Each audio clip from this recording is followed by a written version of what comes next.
Amy here with Midday Motivations. So it's a challenge day on Midday Motivations. You had to see this coming. We talked about the power of sleep yesterday. So today we are going to talk about the 10, 3, 2, 1, 0 rule. So here we go. The 10, 3, 2, 1, 0 sleep rule goes like this. 10 hours before bedtime, no caffeine. Try to avoid caffeine. 3 hours before bedtime, you need to avoid eating and drinking alcohol. 2 hours before bedtime, you need to avoid work and stressful activities. 1 hour before bedtime, you need to avoid the screens. So I know that can be difficult because that includes your phone, television, laptops, tablets, no screen time, 1 hour before bed. And 0 is the amount of times that you're allowed to hit the snooze button the next day. So there is no hitting the snooze button the next day. So this is our challenge. We're going to try this for 3 days. I know this is going to be difficult. You need to commit to a bedtime. So commit to your bedtime and work backwards.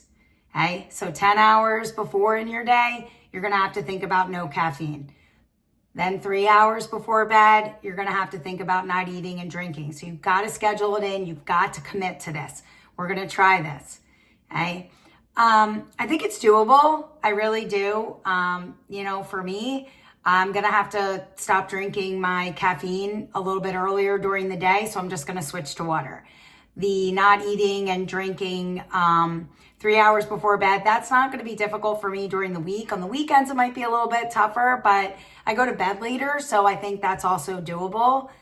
2 hours before bed, no work. Like the workday has to end at some point. So you just got to shut it off and shut it down. And, tomorrow's a new day. So you got to stop with the workday at some point. So I think I'm going to be able to do that and kind of avoid going back to my computer and checking my work email and all that stuff.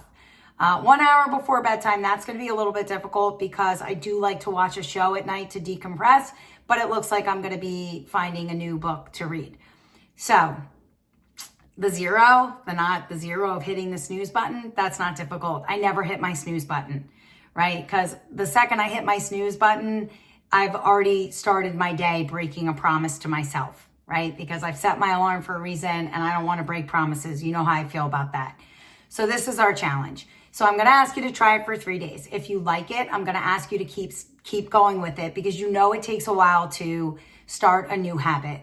And you might have to take some of these and link it to an existing habit. Like for me, not drinking my lemonade with iced tea. Like I love my Arnold Palmer. I'm going to have to try to link that to something different to start drinking water earlier, right? Just to be realistic. I'm going to have to do that. So you might have to do that too and link it to an existing habit that you already have. But you've got to try to make it work, right? I go up at 9 o'clock at night. I'm not necessarily in bed at 9 o'clock, right? But that's my shutdown time. I shut down my main level and I go upstairs and I hope to be asleep by 10:15. So you've got to commit to a bedtime and then you've got to work backwards. Try this for 3 days. If you like it, stick with it. If you don't, tweak it so it fits into your lifestyle, right? Try to tweak it, fit into your lifestyle. We know that the power of a good night's sleep is just vital to our health and to our overall, well-being. We are, want to be the best versions of ourselves. And to do that, we need a good night's sleep so we can perform at our best, think with clarity, and just have better days, better relationships, and better everything, just overall. So 10, 3, 2, 1, 0. That's your challenge. I'm right there with you. So I wish you good luck and I'm doing it too. I'll see you tomorrow for a little bit more midday.